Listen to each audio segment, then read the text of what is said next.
Anda kembali dalam iNews Prime, kita lanjutkan berbincang bersama dengan Bung Iqbal dan juga Pak Wawan. Di sini saya ke Bung Iqbal. Bung Iqbal, Anda sebutkan tadi bahwa pendekatan terorisme dari masa ke masa berubah.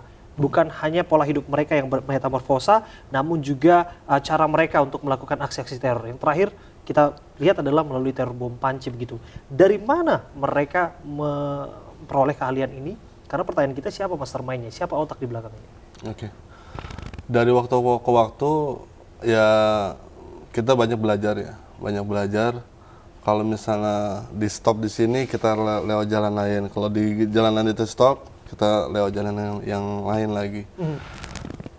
Untuk keahlian merakit itu mudah kita bisa dapatkan lewat jaringan internet, mudah di dalam jaringan grup-grup WA yang mereka misalnya grup-grup WA anak-anak ISISer, itu bisa kita. Apakah itu dilakukan secara coba-coba atau memang ditularkan melalui pelatihan-pelatihan?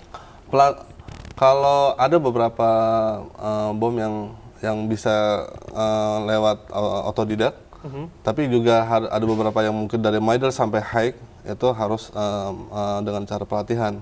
Karena salah satu cc 1 gram saja itu fatal. Bahkan misalnya bahan gula pasir atau dengan potas itu tercampur satu ini meledak bisa. Baik, pertanyaan berikutnya, siapa yang melatih mereka? Dulu waktu zamannya Pak Nurdin Emto sama Dr. Azhari, yang paling ahli waktu itu Dr. Azhari itu menurunkan keahliannya itu kepada jaringan-jaringannya. Nah sampai saat ini jaringan-jaringan itu juga membentuk sel-sel ISISer di sini, dan mereka melanjutkan ilmu yang diberikan sama Dr. Azhari. Baik, kita melihat bahwa ternyata keahlian tersebut sudah ditularkan dan turun-temurun begitu, Pak Wawan. Lantas seperti apa antisipasinya? Utamanya juga dalam kasus Marawi yang Anda sebutkan jadi, bahwa pada kenyataannya persenjataan pun bisa ditransfer ataupun dialirkan ke Indonesia. Ya, kalau kita tentu mengawasi dari bahan-bahan kimia, pabrik toko-tokonya, kemudian juga bagaimana di pabrik-pabrik bahan peledak, detonator, kemudian perusahaan-perusahaan yang menggunakan bahan-bahan seperti ini di berbagai wilayah di Indonesia. Baik, tapi tidak lucu ya sebetulnya ketika menarik belakangan yang digunakan adalah panci, yang bisa barang yang sangat bisa dan mudah diperoleh di tempat-tempat umum. Panci kan sebetulnya ada mediasi aja untuk menaruh barangnya itu, tapi sebenarnya komposisinya ya sama dari bahan-bahan peledak yang sudah ada.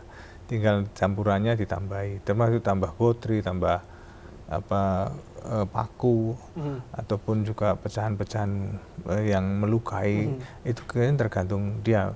Tapi intinya adalah detonator, kemudian juga bahan-bahan potasium, kemudian nitrat dan sejenis itu. Yang berbahaya justru yang punya daya sembur api itu, seperti yang terjadi di bom Bali, tapi kan itu jarang. Ya, kita berharap tidak akan terjadi lagi. Itu susah mendapatkannya. Makanya dulu ada timbul tanda tanya siapa yang ngasih. Amrozi sendiri tidak tahu itu.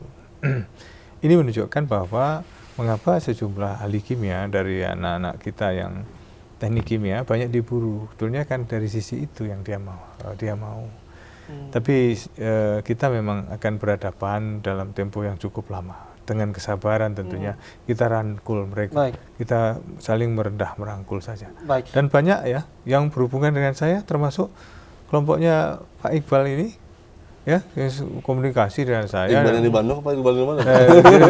Kebetulan sama namanya. Saya komunikasi, saya terbuka, saya bicara dengan mereka dan saya anggap mereka adik-adik saya, dan untuk disadarkan sebelum mereka. Saya tidak membawa ini, saya bocorkan untuk kerana hukum. Kalau memang bisa kita tangani secara baik, maka saya mengembangkan apa yang namanya teori one stop service, person service of intelligence, artinya menyelesaikan masalah tanpa menimbulkan masalah baru. Kalau memang mereka bisa disadarkan tanpa harus dituntut secara hukum, kenapa tidak? Dan ini sudah banyak yang sudah mulai kembali. Anda sebutkan tadi ahli kimia, yang artinya juga bahwa potensi intelektual muda untuk dijaring oleh aktivitas teroris ini juga sebetulnya begitu besar. Bagaimana kampus-kampus atau tempat akademis juga bisa diantisipasi agar tidak bertumbuh kembang teroris di sana? Saya berusaha untuk merumuskan puzzle ini, apalagi ada ungkapan dari Mendagri bahwa ada rektor atau pimpinan rektor yang sebetulnya bertindak ataupun beraliran radikal begitu. Apakah memang benar bahwa kampus-kampus juga tempat penjaringan ataupun rekrutmen itu? Ya memang benar, kaum muda menjadi sasaran antara umur 17 sampai 25 itu utamanya karena mereka lebih energik, lebih nggak punya beban, lebih punya keberanian gitu ya, ketimbang memang ada yang usia-usia di atas itu, tapi ini menjadi second line, yang utamanya ini. Kemudian kalau tadi dikatakan ada pendidik ataupun rektor yang pelarian seperti ini memang ada, tapi tetap kita upayakan untuk pendekatan, tidak pada tindakan represif dulu. Memang ini perlu komunikasi, ibarat kita punya anak nakal, kan biasalah kita ajak dialog dulu. Kalau kita gebuki langsung dia bisa-bisa malah tambah liar, dia radikal. Memang tarik ulur, kecuali kalau memang dia sudah melakukan tindakan yang memang ada pelanggaran-pelanggaran pasal, ya ini sudah dia harus mempertanggungjawabkan itunya dari sisi pidana, silahkan. Tapi dari sisi preventif, saya bilang kita sekarang yang lemah di sini adalah preventifnya. Kalau represifnya sudah diakui dunia. Nah inilah yang kita terus kembangkan teori ini, dan saya yakin bersama dukungan masyarakat, insya Allah ini teratasi, tidak bisa sendiri. Tapi Presiden bilang tuh gebuk, tendang. Ini masih ormas anti Pancasila sih. Tapi saya pikir jika Anda sebutkan terorisme adalah kejahatan internasional yang luar biasa, harusnya pendekatannya lebih tegas lagi.